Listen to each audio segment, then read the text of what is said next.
désir d'apparaître viril a toujours été source de fierté, avec des personnes enthousiastes qui applaudissent et crient de joie chaque fois que les culturistes montrent leurs muscles. Cependant, cette recherche de louanges et la volonté d'impressionner ont conduit certains culturistes à prendre des décisions extrêmes concernant la modification de leur corps, mettant même leur vie en danger. Aujourd'hui, nous allons découvrir 10 exemples de culturistes qui sont allés trop loin. Si c'est ta première fois ici, abonne-toi à la chaîne en activant la cloche et laisse un beau like avant de commencer la vidéo. Sans plus attendre, commençons tout de suite. Le saviez-vous? Numéro 10, Hulk Brothers. Les frères Hulk, des frères brésiliens connus sous le nom de Hulk Brothers, ont raconté comment ils s'injectent des substances chimiques pour obtenir des biceps de 70 cm. Tony Geraldo et Alvaro Pereira sont obsédés par l'idée de devenir musclés et idolâtres d'Arnold Schwarzenegger. Originaires de Rio de Janeiro, ils s'injectent 2 fois par semaine du Potenae B12, une substance normalement utilisée pour les chevaux et les vaches. Malgré les avertissements du médecin, ils continuent cette pratique risquée. Leurs masses musculaires ne sont pas la seule chose impressionnante, ils consomment jusqu'à 12 000 calories par jour, incluant 12 bananes et 6 blancs d'œufs avant l'entraînement. Ce comportement a eu de graves conséquences sur leur santé, mais les frères affirment en avoir maintenant le contrôle. Ce phénomène met en évidence les dangers liés à l'abus de substances chimiques dans le monde du bodybuilding. Numéro 9. Curtis Michael Hennig. Curtis Michael Hennig, également connu sous le nom de Kurt Hennig, a commencé sa carrière dans le wrestling. Du médecin légiste du comté de Hillsborough a confirmé que la mort de Hennig avait été causée par une intoxication à la cocaïne, en plus de sa dépendance aux antidouleurs. Carrière dans le wrestling, qui l'ont contraint à recourir aux antidouleurs pour gérer la douleur. Malgré sa disparition prématurée, Kurt Hennig a été honoré et reconnu pour sa contribution au wrestling professionnel. Numéro 8. Trevor Smith. Trevor Smith, dont l'intérêt pour ce sport est né après avoir vu le film Pumping Iron, n'avait pas l'intention de concourir professionnellement, mais voulait gérer une activité dans le secteur. En cherchant à découvrir les secrets de la croissance musculaire, il a développé un système d'entraînement à haute intensité, qui l'a aidé à obtenir une grande masse musculaire. En 1999, il a fondé Nuclear Nutrition pour répondre aux besoins des bodybuilders et des athlètes. Malgré l'entraînement intense et l'usage de stéroïdes qui l'ont amené à peser plus de 180 kg, Trevor n'était pas conscient des dommages internes qu'il se causait. Malheureusement, une crise cardiaque l'a emporté en 2004.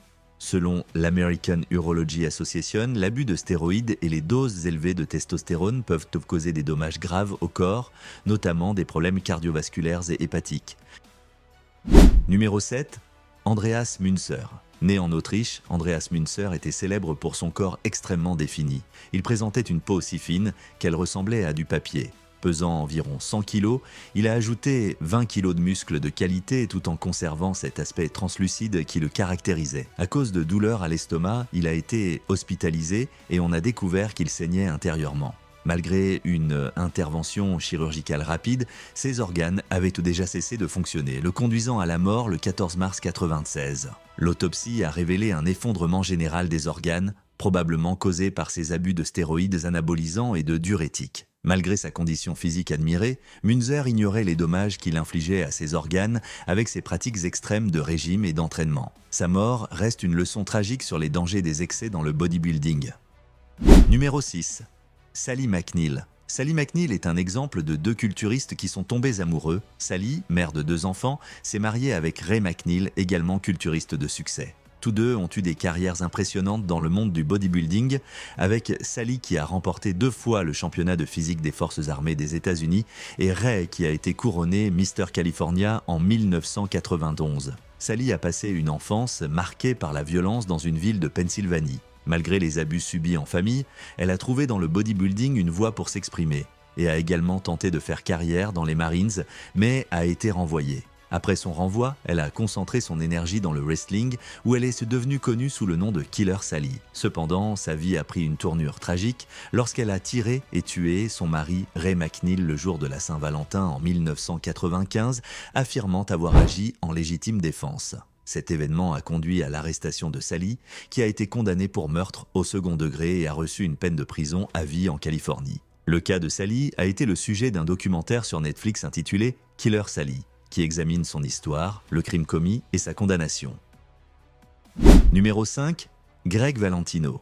Greg Valentino est une figure iconique et controversée du bodybuilding, mais sa célébrité a été acquise à un prix très élevé. En 2008, il a attiré l'attention de tous avec ses bras incroyablement énormes, mais sa renommée a été assombrie par la controverse liée à l'usage de stéroïdes anabolisants. Initialement, Greg a entrepris sa carrière dans le monde du fitness sans l'aide de substances interdites, remportant des compétitions et se forgeant une réputation respectable. Cependant, son obsession pour la taille et la masse musculaire l'a conduit à une spirale descendante de dépendance aux drogues, utilisant le synthol, les implants et le test propionate pour obtenir des résultats toujours plus extrêmes. Ce parcours l'a mené à un terrible incident lorsqu'il a perforé un abcès en réutilisant une aiguille.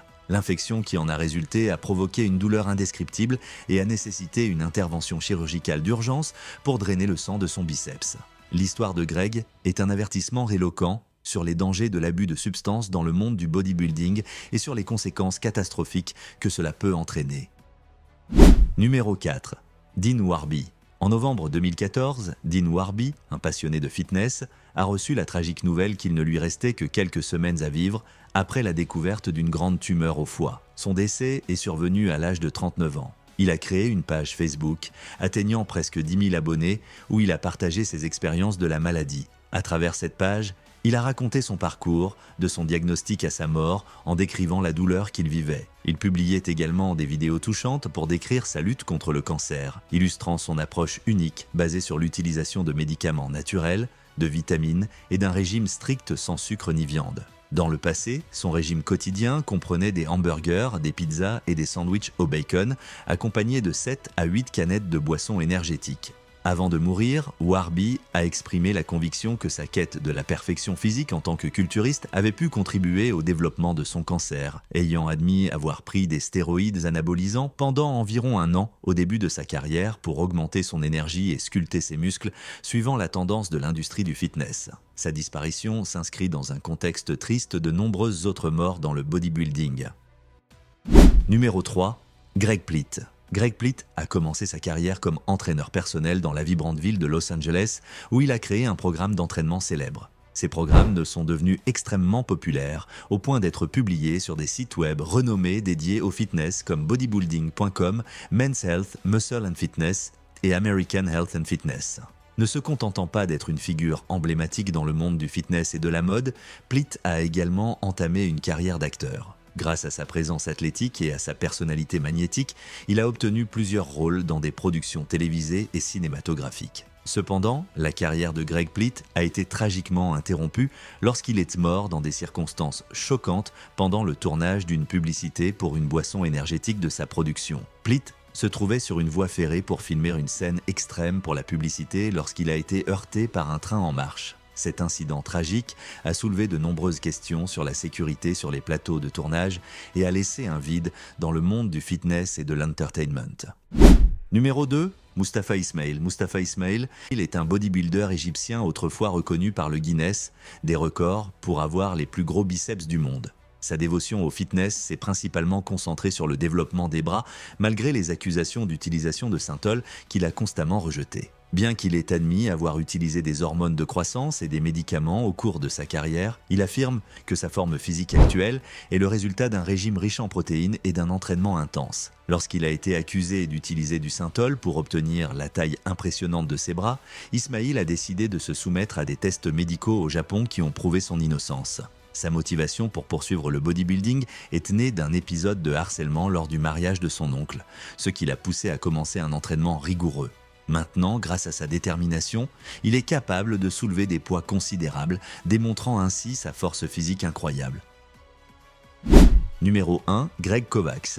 Greg Kovacs, un bodybuilder professionnel canadien, a étudié l'ingénierie électrique au collège et a pratiqué le hockey et le football avant de se consacrer au bodybuilding. Dans les années 90, il était l'un des culturistes les plus imposants, avec un poids en hors-saison de 190 kg et un poids de compétition de 150 kg. Sa masse musculaire l'a rendu l'un des plus impressionnants sur la scène de l'Arnold Classic et du Mr Olympia. Kovacs a également fait la couverture de Flex Magazine en 1997. Malheureusement, il est décédé en 2013 à cause d'une insuffisance cardiaque. De plus, il a été accusé d'extorsion dans un cas où un commerçant de compléments alimentaires l'avait signalé comme faisant partie d'un groupe qui l'obligeait à retirer une grande somme d'argent. Aujourd'hui, notre voyage touche à sa fin. Mais ce ne sera pas le dernier. N'oubliez pas de laisser un like, un commentaire et de vous abonner à la chaîne si vous avez apprécié la vidéo. À la prochaine aventure.